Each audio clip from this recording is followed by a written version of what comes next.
Good morning students. अपने last video lecture में हमने आईआर स्पेक्ट्रोस्कोपी पे बहुत ही जो इम्पोर्टेंट आपके सब्जेक्टिव क्वेश्चंस हैं वो डिस्कस किए थे और प्रीवियस ईयर की हमने प्रॉब्लम्स उसमें डिस्कस की थी। आज मैं आपको आईआर स्पेक्ट्रोस्कोपी पे कुछ ऑब्जेक्टिव क्वेश्चंस जो कि इन फॉर्म ऑफ आपके मल्टीपल चॉइस क्वेश्चंस हैं, आज मैं आपको मल्टीपल चॉइस क्वेश्चंस जो हैं एमसीक्यूज़ आईआर स्पेक्ट्रोस्कोपी पे वो कुछ करवाऊंगी। तो फर्स्ट आपका जैसे है mid IR region consist of. अब आपने आईआर स्पेक्ट्रोस्कोपी कंप्लीट कर लिया, आपको पता है हमारे जो आईआर स्पेक्ट्रोस्कोपी है उसके अंदर आपके आप तीन रीजन पढ़ते हैं, near IR and far IR और मिड आईआर। ठीक है, जो हमारा आईआर स्पेक्ट्रम हमें मिलता है that is of our importance, that is mid IR region. Mid IR region हम स्टडी करते हैं आईआर स्पेक्ट्रोस्कोपी में, तो वही मिड आईआर रीजन आपसे पूछा है कहाँ से कहाँ तक होता है। तो मिड आईआर रीजन जो आपका है that is from 4000 to 667 centimetre inverse. ठीक है, अगर आपसे नियर आईआर पूछें तो नियर आईआर आपका होता है 125000 टू 4000 सेंटीमीटर इनवर्स, और अगर आपसे फार आईआर पूछें तो फार आईआर आपका होता है 667 टू 100 जो है आपका सेंटीमीटर इनवर्स। तो मिड आईआर रीजन आपको ध्यान होना चाहिए आपका, that varies from 4000 to 667 centimetre inverse, right.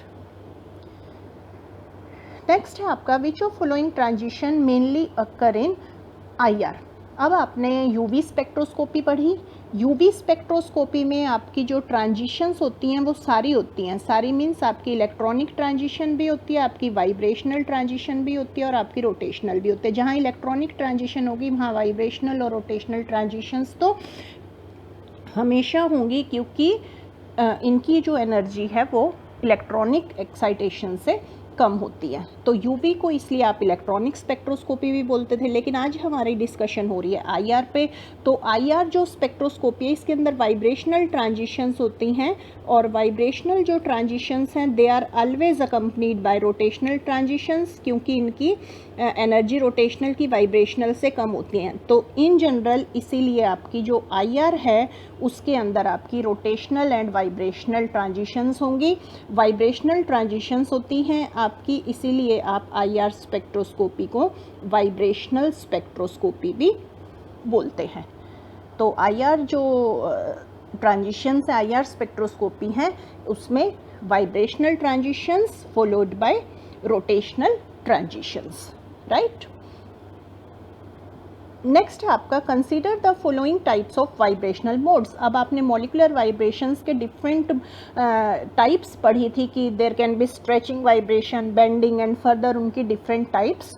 तो आपको ये एक दो वाइब्रेशंस गिवन है, एक आपको पी गिवन है, एक आपको क्यू गिवन है, और आपको कहा है कि इनमें से बताइए कि विच वन इज़ करेक्ट। अब अगर आप पहले पी को देखें तो पी में आपका क्या हो रहा है, पी में आपका जो एटम है ये आप देख रहे हैं, ये एटम दैट मूव्स, एक एटम जो है one atom move towards the central atom and other atom moves away from the central atom, right. तो ये जो आपका है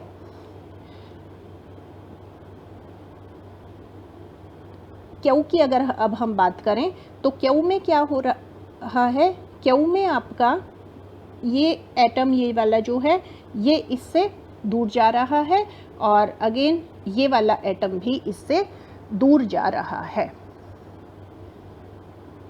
ठीक है। तो अब आपको आइडेंटिफाई करना है, आपको क्या आइडेंटिफाई करना है, स्ट्रेचिंग वाइब्रेशन है या ये बेंडिंग आपकी कौन सी टाइप की वाइब्रेशन है। तो रॉकिंग और जो वैगिंग है ये तो आपकी बेंडिंग वाइब्रेशन है, और यहाँ हम देख रहे हैं स्ट्रेचिंग वाइब्रेशन की बात हो रही है। सिर्फ आपकी स्ट्रेचिंग वाइब्रेशन में क्या होता है, या तो आपके जैसे दो एटम हैं, ये सेंट्रल एटम है सपोज करो, इसके साथ 2 एटम प्रेजेंट हैं, ये दोनों इससे दूर जाएं, ठीक है, या ये दोनों इसके पास आएँ, उस टाइम हम इसको क्या बोलते हैं, सिमेट्रिक। और अगर आपका जो है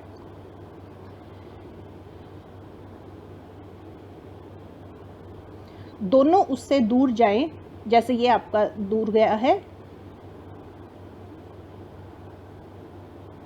ठीक है, तो ये जो वाइब्रेशन है क्यू आपकी क्या हो जाएगी, सिमेट्रिकल स्ट्रेचिंग हो जाएगी, क्योंकि दोनों इससे दूर जा रहे हैं। पी जो आपकी वाइब्रेशन है, पी आपकी असिमेट्रिकल स्ट्रेचिंग है, क्योंकि वन एटम आपका जो है that moves towards the central atom and other atom moves away from the central atom, तो पी असिमेट्रिक है, तो क्यू जो है आपकी दैट इज सिमेट्रिकल स्ट्रेचिंग, तो आपका करेक्ट ऑप्शन हो जाएगा A. Then next, overtones are mainly observed in. अब ओवरटोन्स मैंने आपको बताए थे कि जो आपकी वाइब्रेशनल फ्रीक्वेंसी के बैंड्स आते हैं, समटाइम्स उससे डबल वाइब्रेशनल फ्रीक्वेंसी या ट्रिपल वाइब्रेशनल फ्रीक्वेंसी के बैंड्स आ जाते हैं, फंडामेंटल वाइब्रेशन का डबल या ट्रिपल या एंड सो ऑन। तो क्या होता है, वाइब्रेशनल फ्रीक्वेंसी फिर बहुत ज़्यादा हो जाती है आपकी, जिसकी वजह से जो ओवरटोन्स के बैंड आते हैं they are generally observed in near IR region, right? Then number of vibrational modes for carbon dioxide is, अब वाइब्रेशनल मोड्स निकालने का मैंने आपको फार्मूला बताया था कि if your molecule is linear then it is calculated by formula 3n-5 where n is number of atoms in the molecule। अब carbon dioxide की अगर हम बात करें तो ये लीनियर मॉलिक्यूल ही है, इसकी शेप लीनियर होती है, तो लीनियर है तो यही वाला फार्मूला लगेगा 3n-6। तो कैसे कैलकुलेट करेंगे, 3 into number of atom, 3 atoms present है कार्बन डाइऑक्साइड में, -5, तो 9 - 5 तो इक्वल टू 4। तो यानी कि there are 4 vibrational modes possible in carbon dioxide. Then how many vibrational modes are possible for CCl4? अब CCl4 is tetrahedral in nature, तो यानी it is non-linear, and in case of non-linear the number of vibrational modes that are calculated by formula 3n-6।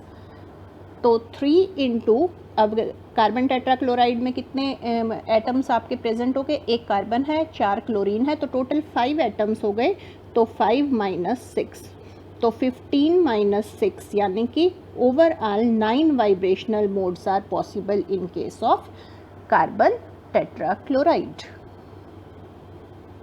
Right. Then next, reduced mass of 2 atoms involved in the stretching vibration will be। अब reduced mass आपने पढ़ा हुआ है, reduced mass आपका क्या होता है, reciprocal of reduced mass जो है that is equal to the 1/μ equal to 1/m1 plus 1/m2, ठीक है। एंड जब आप इसको सॉल्व करेंगे तो आपका जो म्यू है that comes out to be m1 m2 by m1 plus m2 where m1 and m2 आपके क्या होते हैं, these are actual masses of atoms in the ग्राम, ग्राम में आपकी इनकी वैल्यू होती है। तो आपका म्यू का फार्मूला ये हो गया, तो चेक कीजिए कौन सा है आपका, आपका बी ऑप्शन ही बन रहा है, mu equal to m1 m2 by m1 plus m2, तो this is reduced mass. Then vibrational frequency of stretching vibration of diatomic molecule, तो हमने पढ़ा था कि ये जो वाइब्रेशनल फ्रीक्वेंसी है that can be calculated by Hooke's law and that is equal to nu equal to 1/2 pi root k upon mu. ये hertz में वैल्यू पढ़ी थी हमने, तो ये देखिए कौन सा ऑप्शन आपका बन जाएगा, आपका डी ऑप्शन में आपकी ये है nu equal to 1/2 pi root k by mu, where k आपको पता है that is force constant and mu is reduced mass. और अगर इसको आपने वाइब्रेशनल फ्रीक्वेंसी को in form of wave number लिखना है तो ये आपका फार्मूला हो जाता है 1/2 pi c root k upon mu, and at that time this value comes out to be in centimetre inverse. तो this is vibrational frequency of any stretching vibration. Then which of following molecules can not be analysed by IR, यानी कि IR spectrum में आप उनको analyse नहीं कर सकते, और यू कैन से इस टाइप से भी आपको आ सकता है विच ऑफ फॉलोइंग मॉलिक्यूल्स जो है दैट आर IR इनएक्टिव, क्योंकि कैन नॉट भी कह रहे हैं ना, that can not be analysed by IR, जो एनालाइज नहीं हो सकेंगे वो IR इनएक्टिव होंगे, and that can be analysed that are IR active. तो हम बात कर रहे हैं कांट बी एनालाइज्ड यानी कि IR इनएक्टिव। तो उसके लिए आपने सिलेक्शंस रूल आपको मैंने करवाए थे कि 2 सिलेक्शंस रूल्स मैं आपको एक बार बता दूं जल्दी जल्दी। आपके सिलेक्शन रूल्स थे, तो there should be a change in dipole moment, ठीक है, एंड सेकंड था जो वाइब्रेशन है that should not be centrosymmetric. तो अब आप देखिए, अगर आप क्लोरीन की बात करें तो क्लोरीन आपका होमोन्यूक्लियर हो गया, there is no change in dipole moment, तो यानी ये IR स्पेक्ट्रम शो नहीं करेगा। देन हीलियम है, हीलियम भी आपका जो है नॉन पोलर मॉलिक्यूल है, तो ये भी शो नहीं करेगा। इथीन भी आपका सिमेट्रिकल हो गया, और सिमेट्रिकल हो गया तो there is no change in dipole moment, यहाँ भी डाइपोल मोमेंट चेंज नहीं है, तो यानी कि all will not absorb IR, ना क्लोरीन आपका, ना हीलियम और ना ही आपका इथाइलिन, इनमें से आपका कोई भी IR स्पेक्ट्रम शो नहीं करेगा। It means all of the above are IR inactive. Then according to Hooke's law, which of following linkages will have more force constant? अब फोर्स कांस्टेंट आपने पढ़ा था क्या होता है, जो फोर्स कांस्टेंट होता है that is directly proportional to, और you can say that is the direct measure of the strength of the bond.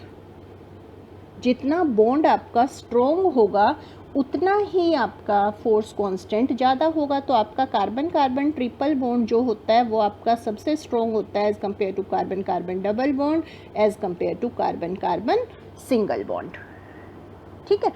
तो अब आपका ट्रिपल बॉन्ड का जो है स्ट्रेंथ ज़्यादा है, तो ट्रिपल बॉन्ड का जो फोर्स कांस्टेंट है वो सबसे ज़्यादा होगा। तो इनमें से देखिए, फिर ये इथेन है, ये इथीन है, ये एसिटिलीन है, तो ये जो इथाइन है आपका, इसका फोर्स कांस्टेंट सबसे ज़्यादा होगा क्योंकि इसके अंदर आपका carbon carbon triple bond present है, ठीक है। फोर्स कांस्टेंट जो होता है आपका that is direct measure of the strength of the bond. जैसे जैसे बॉन्ड ऑर्डर आपका बढ़ता जाता है वैसे वैसे आपकी जो स्ट्रेंथ है वो बढ़ती जाती है, आपका फोर्स कांस्टेंट भी बढ़ता जाएगा। Then which of following absorb IR radiation?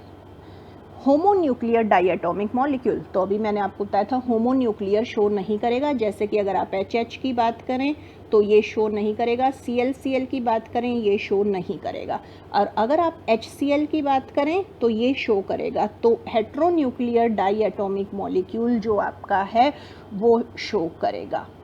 Both and भी आपका इनकरेक्ट हो गया क्योंकि होमोन्यूक्लियर जो है डायटोमिक मॉलिक्यूल वो नहीं शो करते, वो IR रेडिएशन एब्जॉर्ब नहीं करेंगे।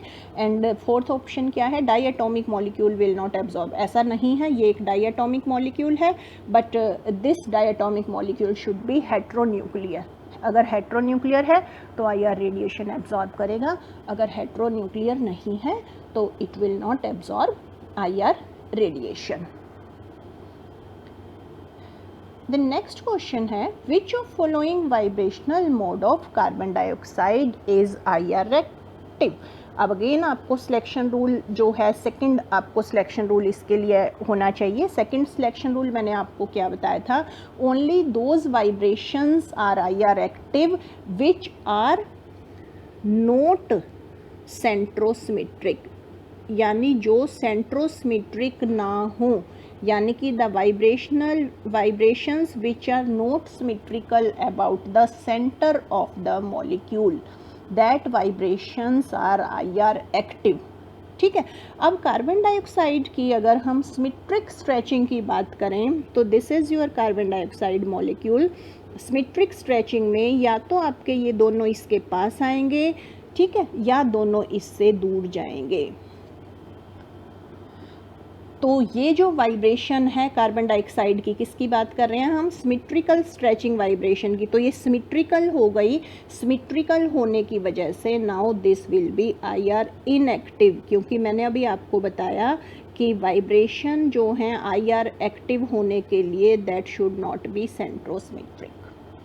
और अगर हम एसिमेट्रिक की बात करें तो एसिमेट्रिक अब आपकी सेंट्रोसिमेट्रिक नहीं है, क्योंकि असिमेट्रिक में एक आपका इसके पास आ रहा है तो दूसरा इससे दूर जाएगा। तो जो असिमेट्रिक स्ट्रेचिंग वाइब्रेशन है कार्बन डाइऑक्साइड की, that asymmetric stretching vibration will be IR active. तो हमने क्वेश्चन में क्या पूछा है, क्वेश्चन में हमारे पूछा है which of the following vibrational mode of carbon dioxide is IR active. तो एक्टिव आपकी कौन सी होगी, asymmetric stretching is IR active. ठीक है, सिमेट्रिक स्ट्रेचिंग जो है आपकी वो आपकी IR इनएक्टिव होगी। देन नेक्स्ट सपोज कीजिए आपसे पूछा है how many vibrational modes are possible for acetylene. अब एसिटिलीन का आपको फार्मूला पता होना चाहिए, और एसिटिलीन आपको पता होना चाहिए लीनियर मॉलिक्यूल है या नॉन लीनियर है। तो एसिटिलीन इज लीनियर मॉलिक्यूल जिसका फार्मूला है आपका C2H2। ये स्ट्रक्चर है तो लीनियर हो गया। तो लीनियर में आपका फार्मूला मैंने बताया 3n-5, तो 3 इंटू कितने एटम्स प्रेजेंट हैं, 4 हैं, -5। ठीक है, तो 3 इंटू 4 -5, तो 12 -5 यानी कि 7 fundamental vibrational modes are possible for acetylene, right. The next IR band for cyano group is observed in. अब ये मैंने आपको पूरी टेबल कराई हुई है, तो आपसे किसी भी ग्रुप की वाइब्रेशनल फ्रीक्वेंसी पूछ सकते हैं कि इसका IR बैंड कहाँ पे आएगा। तो साइनो के लिए अगर आपको ध्यान है तो वाइब्रेशनल बैंड हमारा आता है 22602 to 2200 सेंटीमीटर इनवर्स। तो ये आपको पता होना चाहिए, क्योंकि ये जो बैंड है this is for carbonyl group. ठीक है, ये जो बैंड है that is for NH2 group. OH group भी आपका लगभग इसी रेंज में आता है। ठीक है, और ये जो आपकी है ये कार्बन कार्बन फ्रीक्वेंसी जो है, कार्बन हाइड्रोजन बॉन्ड की, सॉरी सिंगल बॉन्ड की, ये वाइब्रेशनल फ्रीक्वेंसी। तो साइनो ग्रुप जो आपका है वो आता है 22602 to 2200 सेंटीमीटर इनवर्स। अब इसी तरह आपसे NH2 ग्रुप के लिए पूछ लिया, तो NH2 ग्रुप का जो बैंड आपका आता है that comes at an vibrational frequency of 34000 to 3300 centimetre inverse. तो आपसे किसी भी जो वाइब्रेशनल आपका कोई भी आपका फंक्शनल ग्रुप है उसकी आपसे बैंड जो है वाइब्रेशनल फ्रीक्वेंसी या यू कैन से IR बैंड आपका किस रीजन में आएगा वो आपसे क्वेश्चन पूछा जा सकता है। देन सपोज कीजिए नेक्स्ट क्वेश्चन है आपका on which factors vibrational stretching frequency of a diatomic molecule depend. तो वाइब्रेशनल फ्रीक्वेंसी का भी मैंने आपको ऊपर भी फार्मूला बताया था, तो 1/2π√K/μ। तो किस दो फैक्टर्स पे ये डिपेंड करता है, एक तो फोर्स कांस्टेंट पे और एक रिड्यूस्ड मास पे। तो देखिए क्या है आपके में फोर्स कांस्टेंट है ऑप्शन में, तो फोर्स कांस्टेंट आप लिखेंगे। अगर रिड्यूस्ड मास भी होता तो आप उसे भी टिक करते। तो इस क्वेश्चन में हमारा आंसर हो जाएगा force constant. Then what is the correct increasing order पूछा है आपसे stretching frequencies of C triple bond C, double bond C and CC। अब आपका क्या है, मैंने आपको बताया था कि जो फ्रीक्वेंसी है that depends upon you can say force constant and it is directly proportional to force constant. अब जितना फोर्स कांस्टेंट आपका ज़्यादा होगा उतना ही आपकी वाइब्रेशनल फ्रीक्वेंसी ज़्यादा होगी। तो वाइब्रेशनल फ्रीक्वेंसी जो ज़्यादा है वो किसकी होगी, C ट्रिपल बॉन्ड C की ज़्यादा होगी आपकी, C ट्रिपल बॉन्ड C की ज़्यादा होगी C डबल बॉन्ड C से, and then C single bond C से। तो अगर मैं इनकी आपको रेंज बताऊं, C सिंगल बॉन्ड C की जो रेंज होती है that is approximately 600 to 1500 centimetre inverse, और अगर सी डबल बॉन्ड सी की मैं आपको बताती हूँ तो that is approximately 16202 to 1680 centimetre inverse. And अगर हम सी ट्रिपल बॉन्ड सी की डिस्कस करते हैं तो that is approximately 21002 to 2600 centimetre inverse. ठीक है, तो यानी कि जैसे जैसे आपका के बढ़ता जाएगा, के किस पे डिपेंड करता है, बॉन्ड ऑर्डर पे। आपका यहाँ सी ट्रिपल बॉन्ड सी में 3 है बॉन्ड ऑर्डर, डबल बॉन्ड में 2 है, सिंगल बॉन्ड में 1 है। तो जितना बॉन्ड ऑर्डर ज़्यादा उतना ही आपका फोर्स कांस्टेंट ज़्यादा, और जितना फोर्स कांस्टेंट ज़्यादा होगा उतनी ही आपकी वाइब्रेशनल फ्रीक्वेंसी भी ज़्यादा होगी। ठीक है, then what is correct order of decreasing vibrational frequency. अब आपको गिवन है carbon chlorine, carbon bromine, carbon carbon carbon oxygen and carbon hydrogen. ठीक है, अब आपका सारे सिंगल बॉन्ड है। ठीक है, तो अब आप किसको देखेंगे, अब आप देखेंगे reduced mass and vibrational frequency हमने पढ़ा था that is inversely proportional to reduced mass. तो जिसका रिड्यूस्ड मास ज़्यादा होगा उसकी आपकी वाइब्रेशनल फ्रीक्वेंसी जो है वो कम होगी। ठीक है, तो आपका जो रिड्यूस्ड मास है आपका किसका सबसे ज़्यादा होता है, आपका सबसे ज़्यादा रिड्यूस्ड मास होता है ब्रोमीन का। तो ब्रोमीन वाले की वाइब्रेशनल फ्रीक्वेंसी सबसे कम होगी, देन आपकी क्लोरीन वाले की होगी। ठीक है, एंड देन आपकी क्लोरीन वाले की कम होगी।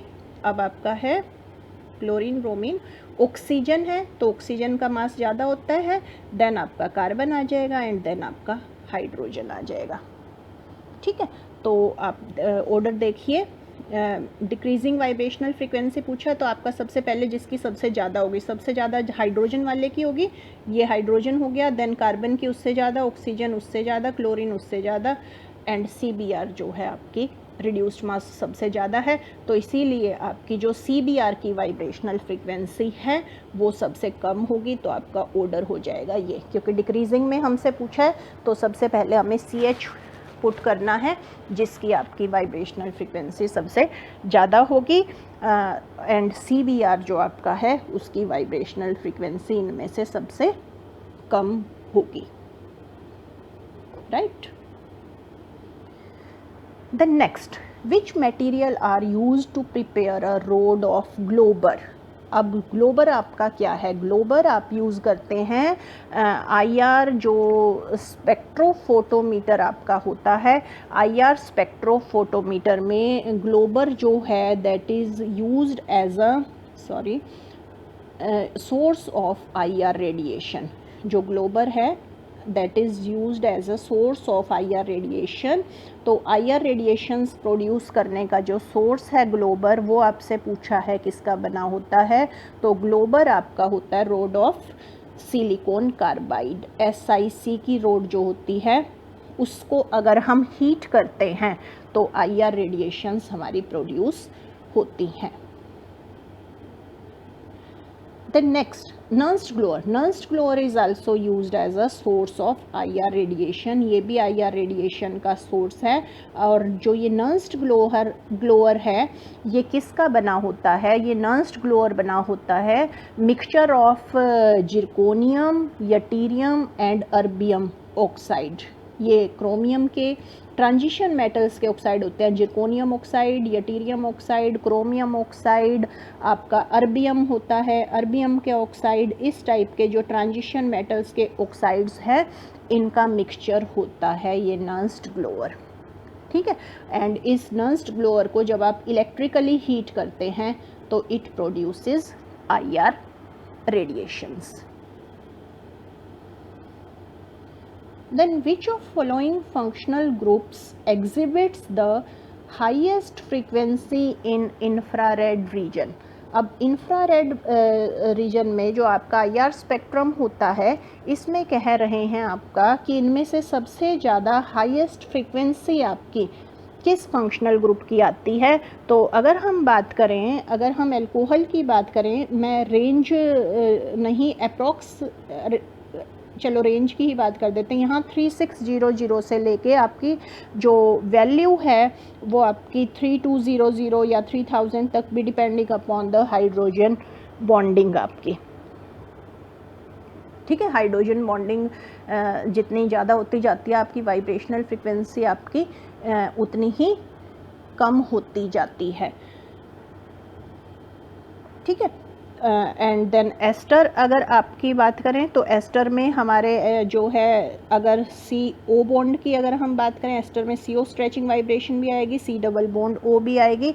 CO ये जो आपकी है लगभग 1050 के आसपास आती है, और अगर हम इसकी बात करें एस्टर की तो ये लगभग 1720-25 के आसपास आती है। एंड कीटोन की बात करें, कीटोन में भी वही 1710-15 के आसपास आती है। एल्डिहाइड की बात करें तो थोड़ी समवट ज़्यादा हो जाती है, 20, 25, 30 depending upon the nature of aldehyde. तो यानी कि सबसे ज़्यादा जो वाइब्रेशनल फ्रिक्वेंसी है इन चारों में से IR स्पेक्ट्रम की एल्कोहल की ज़्यादा होगी। देन सपोज कीजिए आपका क्वेश्चन है, an unknown compound is analyzed using IR spectroscopy। IR spectroscopy से आपने कोई कंपाउंड एनालाइज किया, अभी आपको उसका नाम नहीं पता। A strong sharp peak is observed at a frequency of 1750 centimetre inverse के पास आ रही है। तो what functional group is present in that molecule?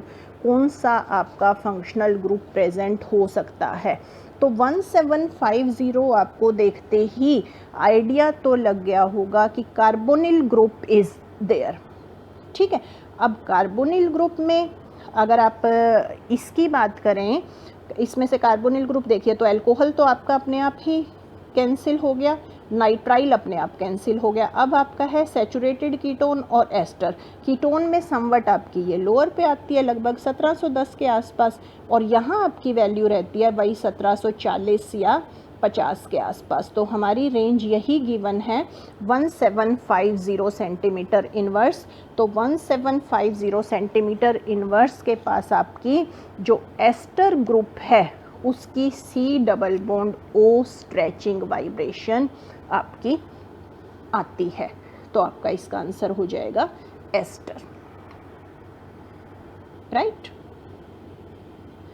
The next, an IR spectrum reading is taken before and after treating acetone with reducing agent। क्या किया है आपने?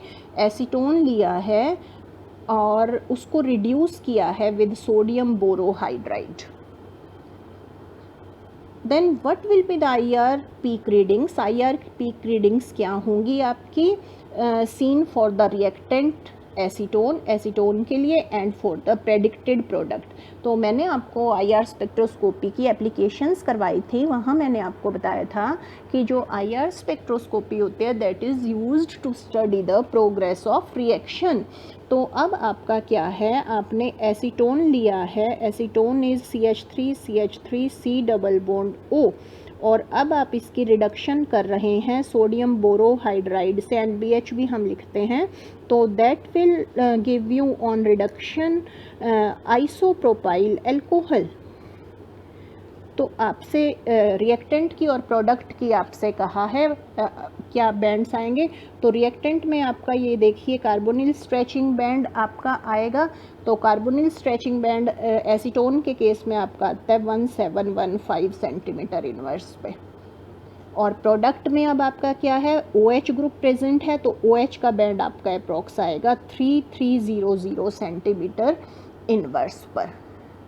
ठीक है, तो आपसे यही पूछा है रिएक्टेंट एसीटोन और जो प्रेडिक्टेड प्रोडक्ट है उसके अंदर क्या पीक रीडिंग्स रहेंगी। तो आपका ऑप्शन हो जाएगा B 1715 सेंटीमीटर इनवर्स पे आपका एसीटोन का जो रिएक्टेंट है उसका बैंड आएगा, एंड देन 3300 सेंटीमीटर इनवर्स पर आपका प्रोडक्ट का बैंड आएगा, राइट। तो ये था आपका IR स्पेक्ट्रोस्कोपी में मैंने आपके इम्पॉर्टेंट मैक्सिमम जो आपके क्वेश्चंस हैं वो कवर करने की कोशिश की है। लगभग हर टॉपिक से मैंने आपके क्वेश्चन डिस्कस किया है। फिर भी आपको कोई प्रॉब्लम है अगर आप, तो कमेंट बॉक्स में आप अपनी क्वेरी डाल सकते हैं। I will try to resolve your queries. Thanks for watching the video. Thank you.